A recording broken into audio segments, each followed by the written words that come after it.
Hello and welcome back to another episode of Beyond the To-Do List. I am your host, Eric Fisher, and this is the show where I talk to the people behind the productivity. This week, I am sharing a conversation I had with Zack Arnold, someone who has been behind my productivity in ways I didn't even know. One of the most productive things that you can do is to take a break. And not just take a break, but maybe share that break time with somebody else. Say, watching a show. And one of the things that I have really enjoyed over the past few years and seasons with my son and my daughter has been watching Cobra Kai. Well, Zack Arnold is an award-winning Hollywood film and television editor. From Cobra Kai to Burnout, another favorite of mine, Empire, Shooter, Glee.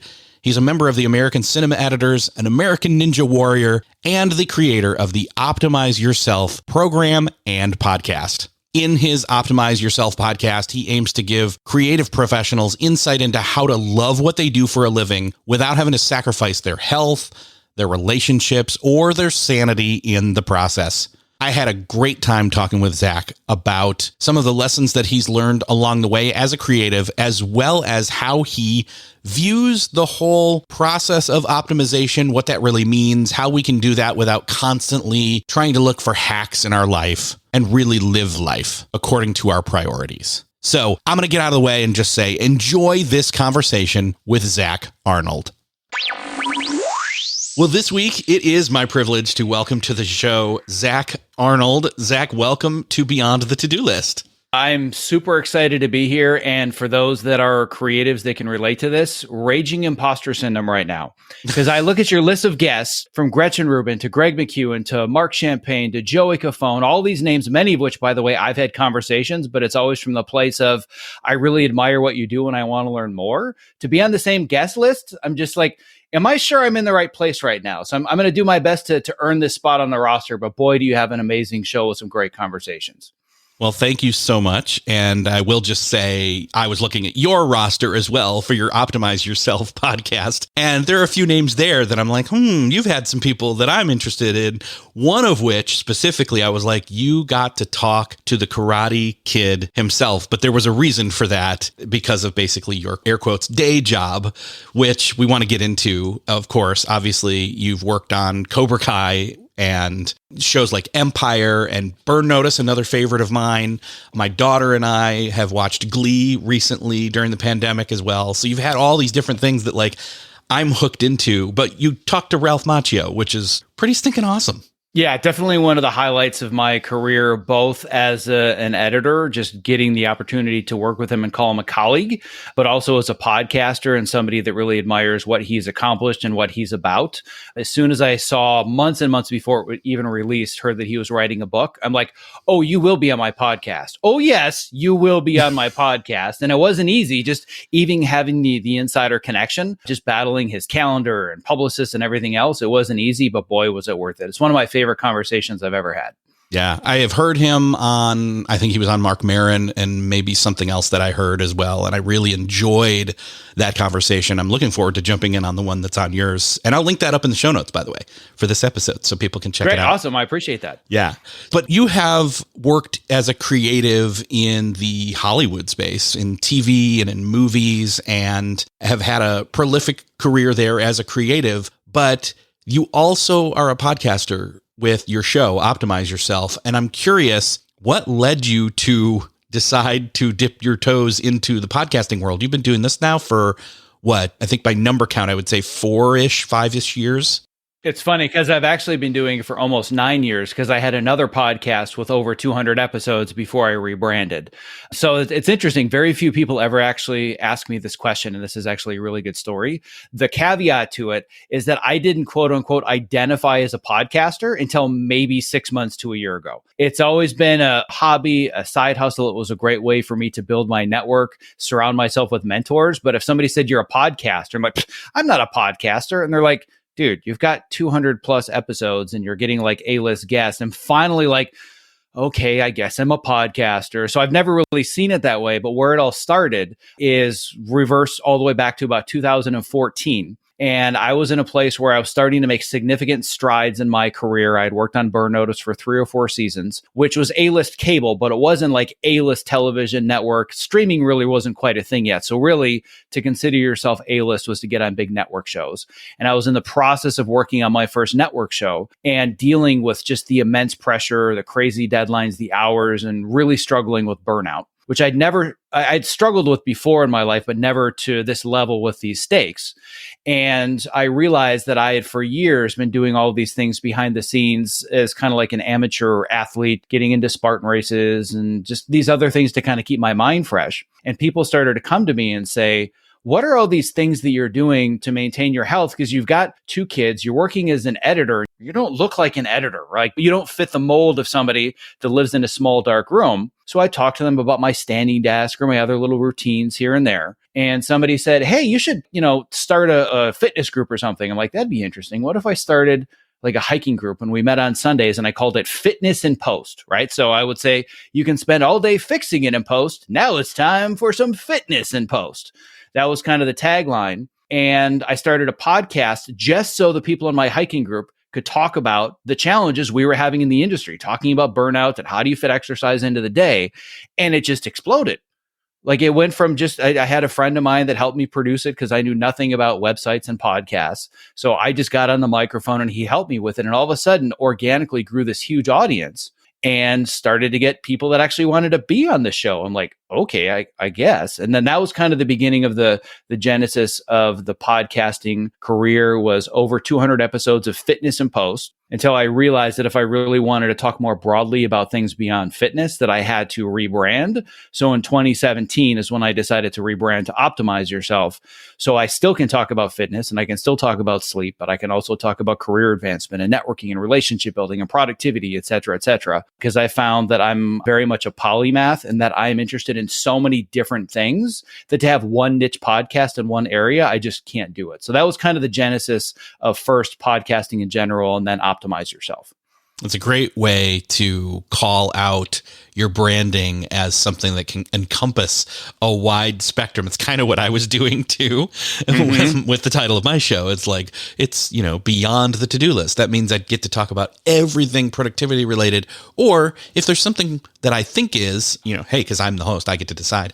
I can rope that in and kind of weave the story in terms of, the narrative as to why it matters, because ultimately, like you're talking about, we want to optimize ourselves, but here's where things kind of get tricky. A lot of people get burned out on even talking about productivity. I know you kind of refer to it as almost like a productivity cult, because, people jump in, and you've probably heard this when people talk about optimizing. It's an endless journey of optimization, turning dials and pushing sliders and pushing buttons. And it's like, when is enough enough? Well, actually, that's a quick question. When is enough for you? Yeah, I'm so glad that you brought that up, because this is always a caveat that I have to put, like in the very first email when somebody joins or anytime I talk about this, the immediate kind of knee-jerk reaction. And this has changed a lot over the last 5 or 10 years, because when biohacking and life hacking was really at its apex, it was all about optimization. I got to find the quickest, fastest, most efficient route to get to this result. And that's not what I'm about at all. So the way that I have to frame this is that my definition of optimization is not the relentless pursuit of perfection. It is the relentless pursuit of progression, which means that it's not a matter of I've reached perfection in this area, it is now optimized and I move to the next one. It's very kind of Buddhist in nature, where it really is about the journey and the process and not the destination. So I'm always looking to find ways, how can I just get that 1% better any given day in any given area, which for me is the pursuit of optimization, already knowing I'm never going to reach a point where I can say, box checked, I am optimized. It's never going to happen. And that releases so much of the pressure and where I think the burnout comes from. And the reason that I have been known to say that productivity in a way has almost become a cult is I think that with our access to so many apps and tools and resources, and we've just thrown gasoline on this fire times a million with AI, we've gotten to the point where we're trying to do so much and become so much more efficient that we're losing a sense of actually being effective. And one of my favorite interviews that I've done, and I know you've interviewed him as well, is Greg McKeown. Essentialism is not just a book title, it's a way of life. And it's how can I make sure that I'm being effective with my time? And furthermore, how can I make sure that how I'm spending my time is in alignment with my values? That to me is so much more important than how efficiently I can get through tasks, get through to-do lists.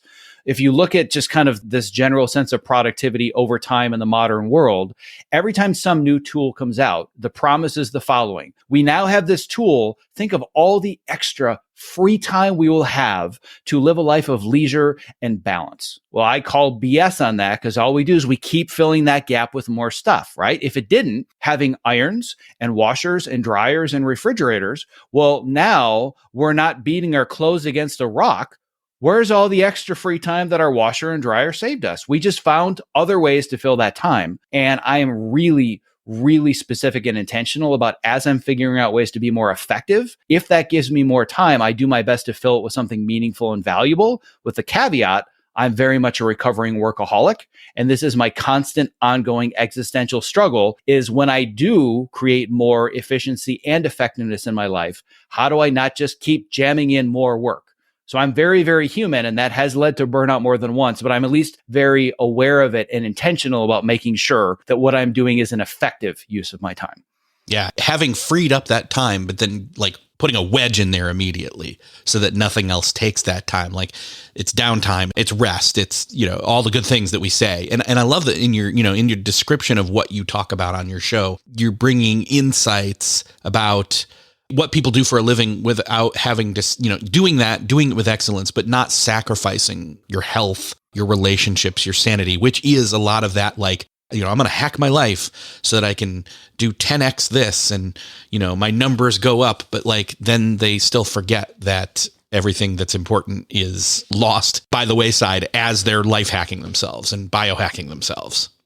And the number one word that I use with the students in my coaching program, that I use on my podcast and with anybody that I talk to, is there are a lot of things that we could accomplish with all the life hacks and all of these other productivity tools or apps, but we have to add one word. Can you do it all sustainably? Can you do it over the long term rather than the short term? Because I think that we've been trained and designed and conditioned by society to play a game of checkers. Right? Getting the next best productivity app, that's leveling up a game of checkers. I'm a big believer that we have to play a game of chess with our careers and with our lives. And frankly, it's a 4-dimensional game of chess because it's not just the game in front of us, but it's a game that we're going to be playing for decades. So one of the analogies that I use with my students when I teach them time management is that your calendar is the chessboard for your life. And you have to learn how to move all of the pieces around, knowing that this is a much longer game. So it's not just Friday afternoon, do a review. How many things did I get done? It's, could you do all of those things sustainably if you took that 1 week and extrapolated it over 52 weeks a year or 520 weeks over a decade, right? So sustainability changes the game. I can do almost anything for a certain period of time. And I've done it. I've worked 80, 90, 100-hour weeks. I've met insane deadlines. I've solved incredibly complex creative challenges that people said, there's no way we can solve this problem and definitely not on this deadline. And I looked them straight in the eye and I'm like, try me. And I did it, but then it completely destroyed me for days or even weeks or months. And we have to amortize the way that we spend our time and think about it more sustainably. So anybody can do something for a certain period of time. Can you do it sustainably is the question that I think most people are not asking of themselves. Well, and that folds into, I know you don't like the term work-life balance. And honestly, I heard years ago, I had somebody who was a guest and they said, I don't like that term either. And they said they don't like it because it's not realistic or not reasonable. They were a slackline walker. And what they said is, you shift one way and then you shift another. Your balance is always shifting. In other words, there is no perfect balance that I get to, I reach, kind of like what you're talking about where, well, I've optimized that and then you walk away and move on to the next thing. It's always in flux. It's always a state of macro level, long-term thinking, seasonality wise, whether that's seasons of the year, which are typically 3-4 months, or if it's seasons of life, 2 to 3, 5 to 7 years, whatever. So I love that you're approaching it that way as well.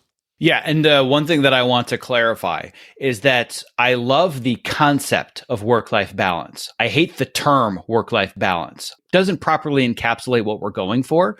The concept of having a life that is balanced between our work and everything outside of work, which could be our family, could be relationships, could be our athletic pursuits, could be our hobbies.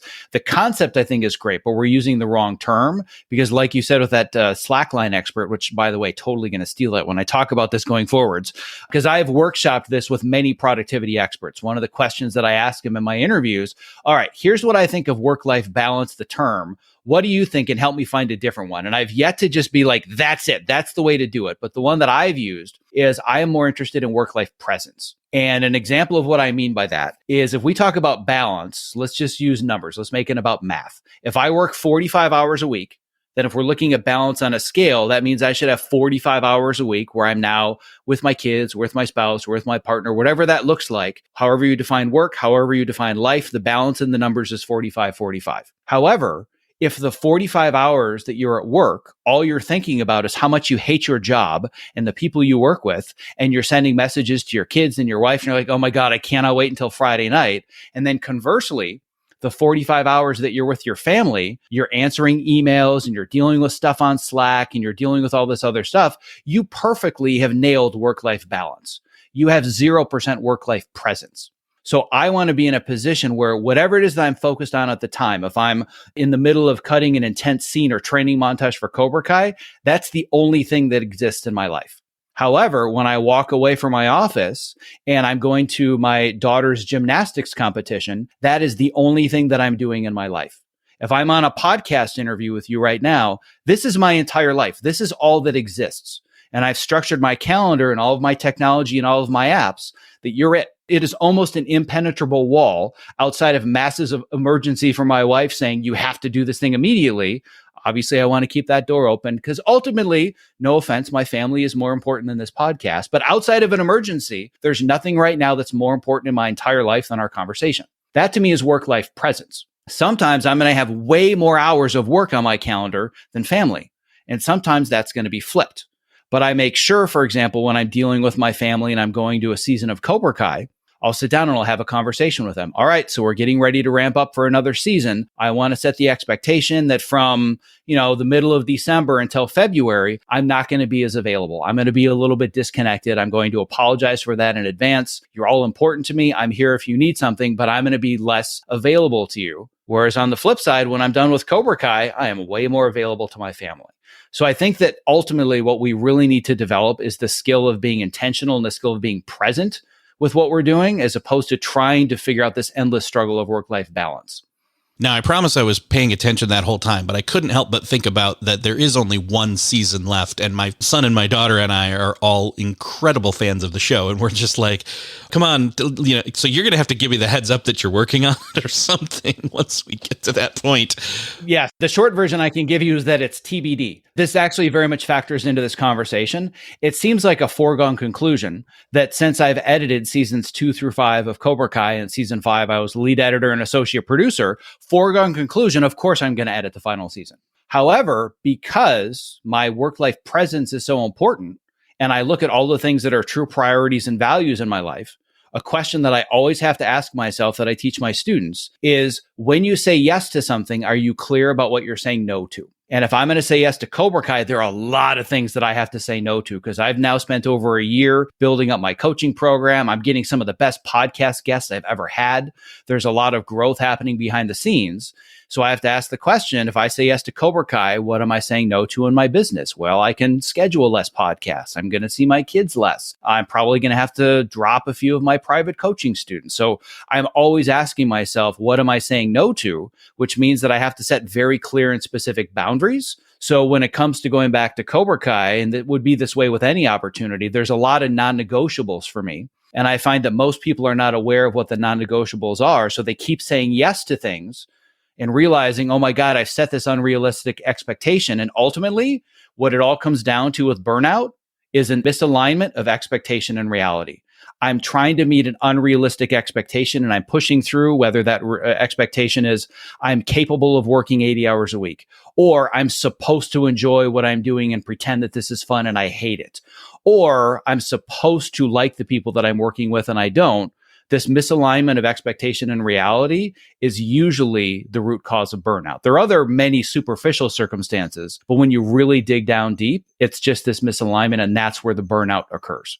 Yeah, and that misalignment is something that's key, and it's very subconscious. Most people don't get to that point of self-awareness where they realize that they have expectations of themselves, or they haven't set any at all, subconscious or otherwise. You said saying yes to something means saying no to everything else.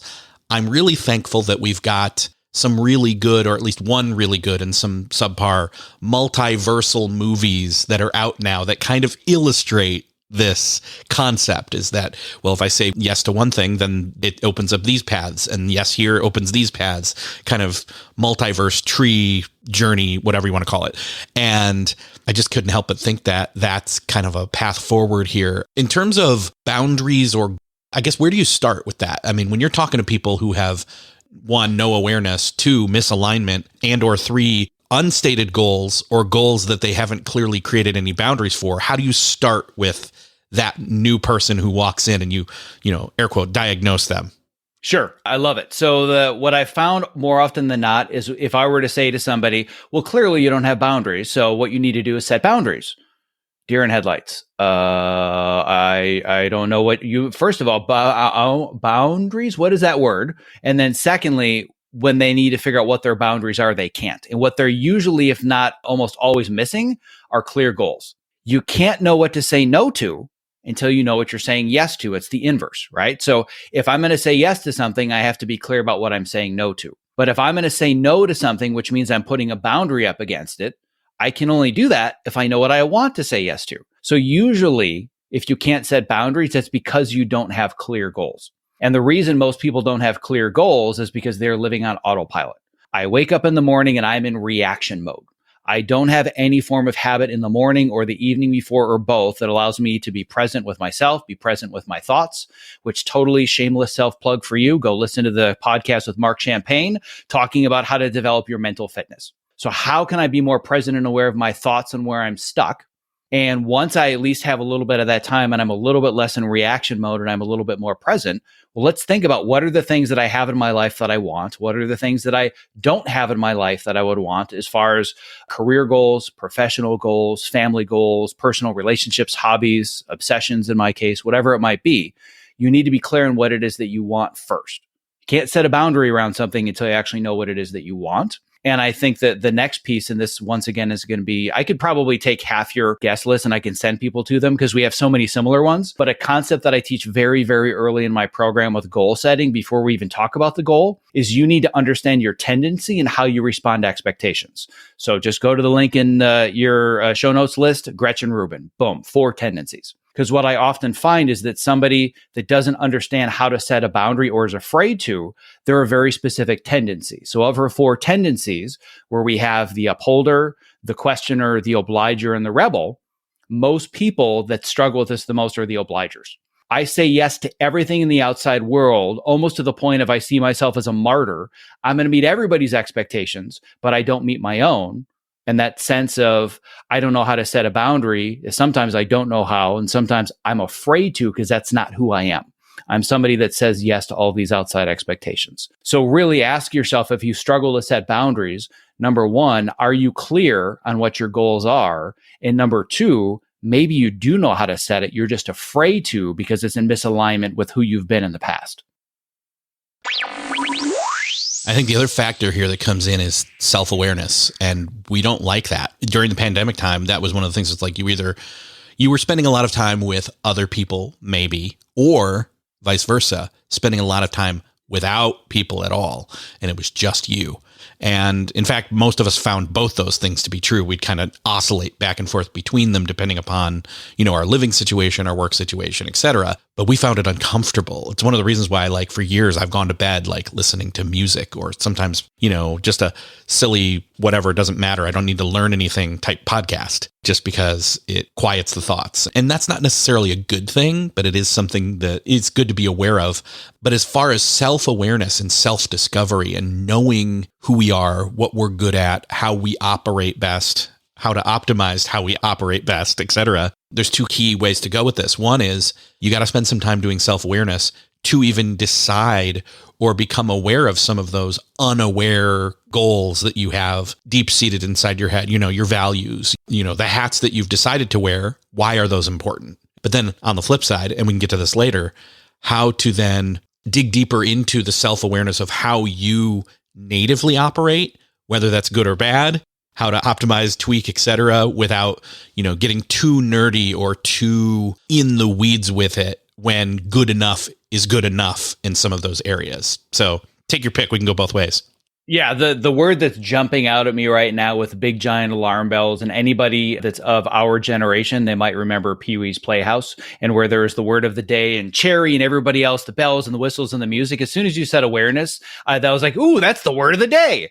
And what's so important to bring up here is how our awareness level skyrocketed because of the pandemic. I saw this happen universally. This is not about people that work in my industry versus other industries. If you are human, you went through some form of an awareness process because the world took a giant mirror and held it up in your face and said, you have no choice but to stop.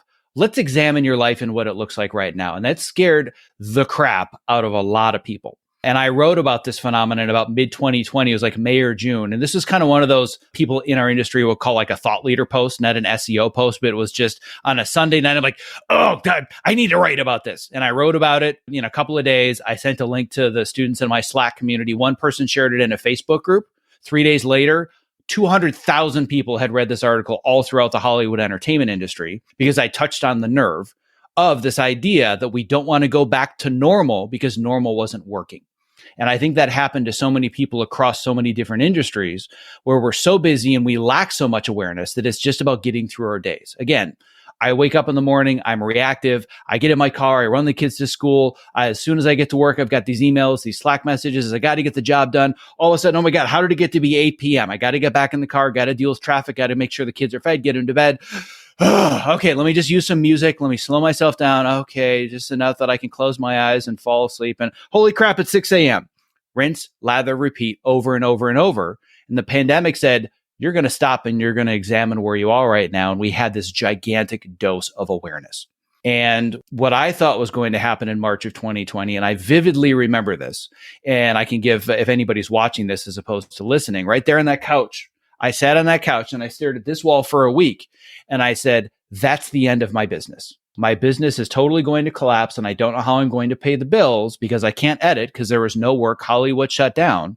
And why in the world would anybody pay money for a coaching program right now? Needless to say, in hindsight, I'm sure you can probably see what's coming. My business more than doubled in less than a year because so many people were having this existential crisis. And what they realized is that the best way to develop awareness is for somebody else to be there to be your mirror. It is very, very challenging completely on your own in a vacuum, in a small, dark room to have awareness. It's something that we as humans are just not wired to be good at. It's funny because recently I've been digging into this more deeply from the neuroscience perspective. And I talked to somebody about this. And there's a theory that the fact that we are so bad at having awareness of ourselves is actually wired for evolutionary survival because it means that we need to surround ourselves with other people that can help us develop that awareness. So if you really are struggling with awareness, what you need to do is talk to somebody else that can be a reflection of where you are and they can listen. And then you can develop a lot of that awareness. And I myself included, even as somebody that's a coach, that's a strategist, I always kind of joke that I'm kind of unofficially a career therapist without any of the degrees, because going through this transitional process of redesigning your life and your career, there's a lot of therapy that goes into it. But even I myself need a coach. I need a therapist because it's so hard for me to be aware of my own behaviors and my own patterns. So I think it's really important for anybody that's maybe at the earlier stage of this journey that's not even aware, if they don't even know what they don't know, you need somebody there with you on this journey to help you reflect all of these things so they can help you develop awareness of yourself. Well, so speaking of other people, I know you specifically, you've had kind of a reoccurring theme in your adult life of burnout and burning out. And I know you even call yourself a recovering workaholic. And you've worked in the television and film industry now for over 20 years. But in your time in there, you've experienced a lot of other people also experiencing the same thing with burnout that you have. What are some of the things that you've observed in terms of what to do or what not to do as you've seen it from your own life, self-awareness wise, as well as outside of yourself, seeing it in others that are in the trenches with you. Yeah, sure. So we already touched on the idea a little bit of understanding what the root cause of burnout might be, which again is this misalignment of expectation and reality. So if we lay that as the foundation, the first lesson that I've learned both myself personally, but also from many of the people that I talk to, as soon as you ask the question, am I burned out? Oh, you are so already past the point of being burned out because your awareness is not in alignment with where you actually are. So if you're asking and wondering, I wonder if I'm burned out, you're burned out. Trust me. Because once you're asking it, it's already way too late. So that's the first thing that I want people to be aware of, that if you're wondering, yes, you already are. I can all but guarantee it. Now, burnout is on a spectrum, just like depression, just like anxiety. It's not this binary. Either I'm burned out or I'm not burned out. And I can flip a switch and I can go from being burned out to no longer being burned out. It's a very long journey and a very wide spectrum.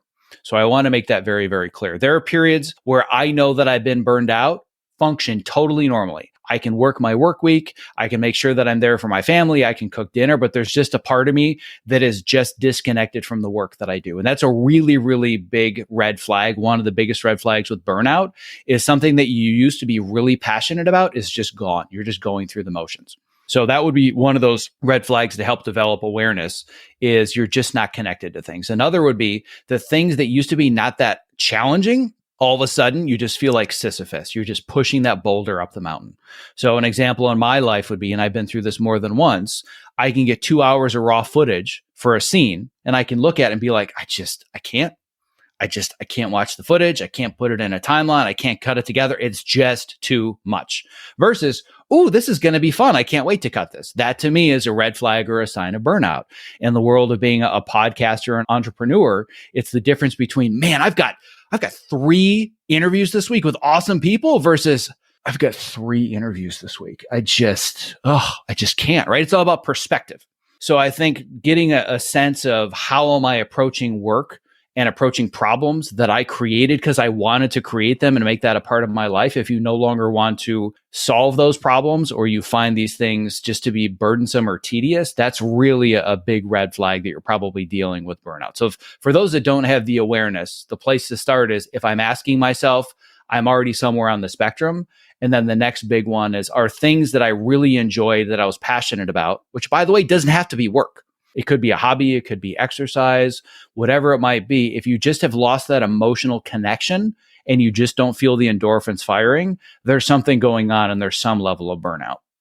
Now, I know that we mentioned the word goals and we even talked about boundaries.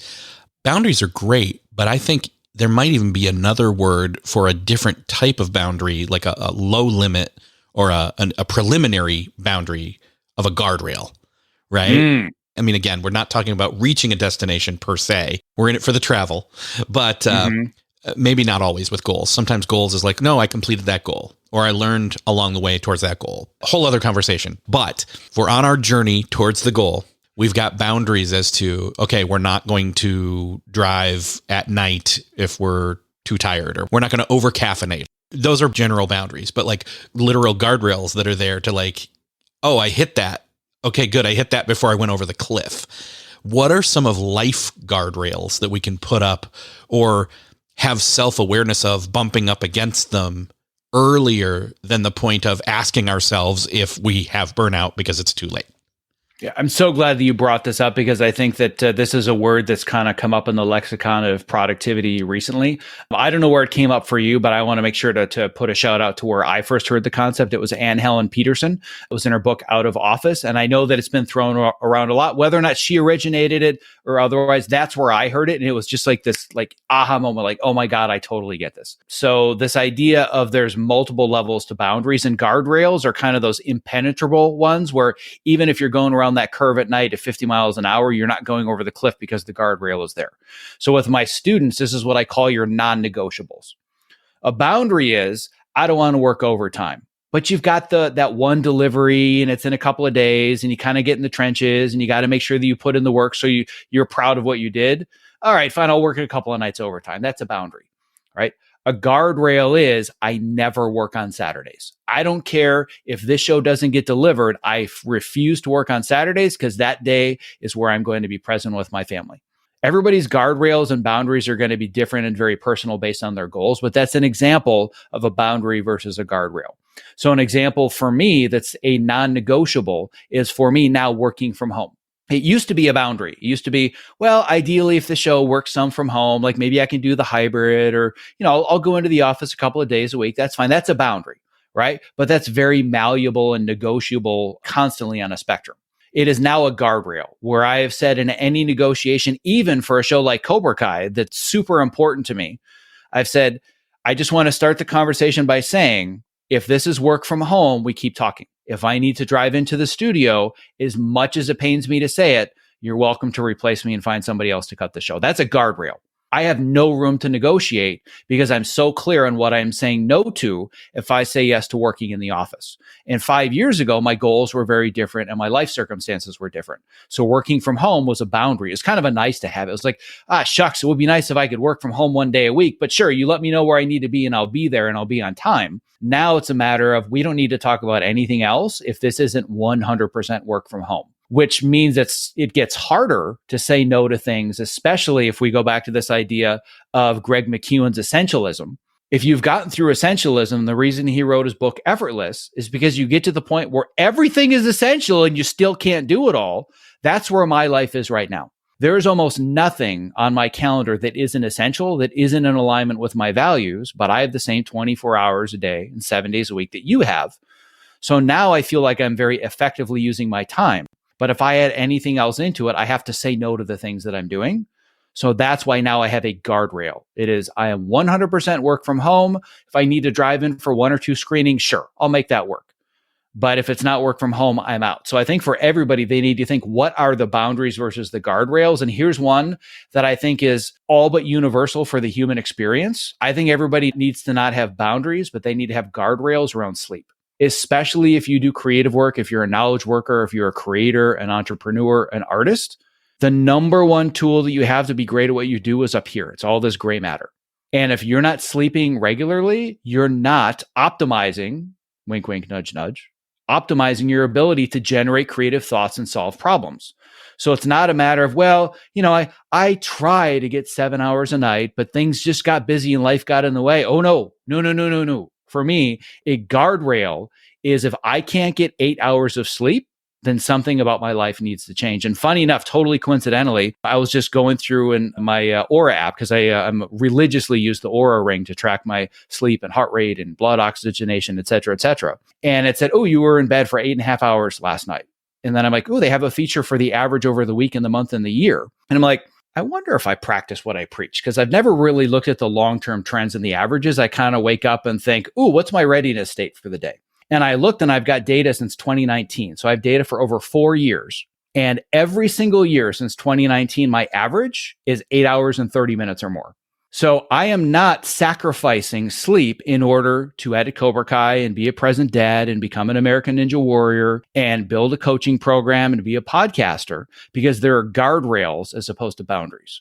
So I now have 4 years of data that prove that guardrail has stuck. That doesn't mean, like, just a week ago, I went to bed at 3:30 in the morning and woke up at 7:30 to teach a class, but that was very much an anomaly because coincidentally enough, I was on the set of American Ninja Warrior and they shoot overnight. I'm like, all right, fine. One night for this huge opportunity. This is a moment that I wanted to have as a memory. I actually wasn't there running for myself. I was there supporting a friend of mine and I was on the sideline. Like, fine, I'll get 3 hours of sleep and I'll deal with the repercussions for the next few days. But again, this idea of sustainability, I've got 4 years of data that says on average, I'm in bed 8.5 hours a night. That's a guardrail.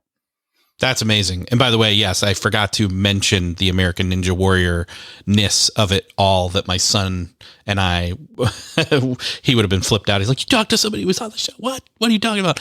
I'm sure I mentioned it in the intro that I have yet to record. Yeah, that's fine. But one thing to specify, I have not been on the show yet.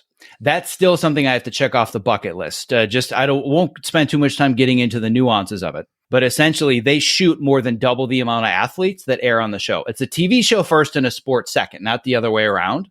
So I've competed on 2 seasons, but I haven't done well enough that I've actually aired. So been on the course, competed. I'm part of the community. I now get backstage access to stand right on the sidelines, and the showrunners know me, et cetera, et cetera. But the one thing I haven't checked off the bucket list is actually getting featured on the show. So if anybody's like, "Ooh, I want to watch this episode or this story," you're not going to find it because it doesn't exist yet. Yeah. Keyword. Yet. Keyword yet. So let's stick with the sleep thing. Sounds like you're describing what is a rule, and then there are occasional exceptions. What's the threshold of we've had too many exceptions? We now need to make sure we shore that up. I'm actually going to come at this from two different directions. So I'm going to get to your question second. The first question that I have to ask myself, if I'm going to break the guardrail, this is not universally applicable, but I think it's almost universally applicable. Is this thing that I'm saying yes to going to matter in 5 years? And I asked myself, the last thing I want to do, like I'm usually in bed by 10 or 10:30. On average, for the last 4 years, I'm in bed 8.5 hours a night. I know that for a fact. I've got the data. So is this thing that I'm going to literally get almost no sleep for, knowing I have to wake up at 7:30 and teach a class at 8 a.m. and then string it back to back with multiple coaching calls and podcasts after, that's going to change the quality of who I am on those calls. Those recordings exist in perpetuity. So this better be worth it. So if I said no to this overnight opportunity, am I going to remember that in 5 years and regret it? And the answer was absolutely yes, I'm going to regret this. Very rarely does an opportunity come up for me to support somebody like this on set. And without saying the name, this is one of the most well-known, recognizable ninjas in the entire sport, in the entire world. And she and I have become good friends, and she's become my trainer. So I was just there to support her as a person. But I thought, if I'm not there, I'm going to regret this. I'm always going to remember that I said no just so I could sleep. So the question was, is this going to matter in 5 years? There was no question. And by the way, for days before, I'm like, am I really going to do this? Like, there's got to be, oh God, do I really want to be up until 3 a.m.? But then that day of, gut intuition, you know you're going, right? You know you're going to do it because you can't not do it. It was so clear that it was a hell yes, right? But then for the second part of it, how do I know that the guardrails are starting to break? Is when I find that it's not just a matter of, all right, so I was up until 3:30 in the morning, and the next 4 or 5 days, I was not my most productive, most present and intentional self. But that was an anomaly. However, if I find that there is a pattern and I'm consistently showing up, not being the person that I want to be, then that means that guardrails are starting to break down, and maybe even boundaries are breaking down. And an example in my life, just to be perfectly and totally honest, is that this idea of me being this optimized American Ninja warrior, I significantly struggle staying consistent with exercise. I really have a hard time being somebody that wakes up every day and can check exercise off the list. I've always been that way. So there's a difference between, I missed a couple of workouts, but I still feel like I'm in good shape and I can get right back into it, versus I've missed like 8 of my last 10 workouts. Like, that's a trend, and that's a downward trend, and it's going away from the person that I want to be. So that means the guardrails are breaking down. So let's start asking the question, why am I consistently missing workouts? What's stopping me from working out? Is it lack of energy? Is it that I'm overscheduled? Is it that I don't have enough sleep? So I start asking myself the right questions, which again, yet another shameless plug for Mark Champagne. Ask yourself better questions. You will get a better quality of life. But for me, I know the guardrails are breaking when I'm starting to see patterns. I like that. And I think some people say, well, I'm not good at recognizing patterns, but I think they don't understand that. No, hopefully not exactly like, but much like, do I have burnout is too late of a question to be asking. If you're noticing a string or a tendency or a recent rush of, man, I feel like I'm failing at this or not showing up at that. And, you have enough of those that you're aware. You may just not be spending enough time pausing, which that's hard to do if your calendar's full. You may not be pausing enough to have those check-ins with yourself. Yeah. And I think an important part of this process, going back to an earlier conversation about awareness, would it be great to have a coach that you can check in with every day, every week to be that awareness? Of course.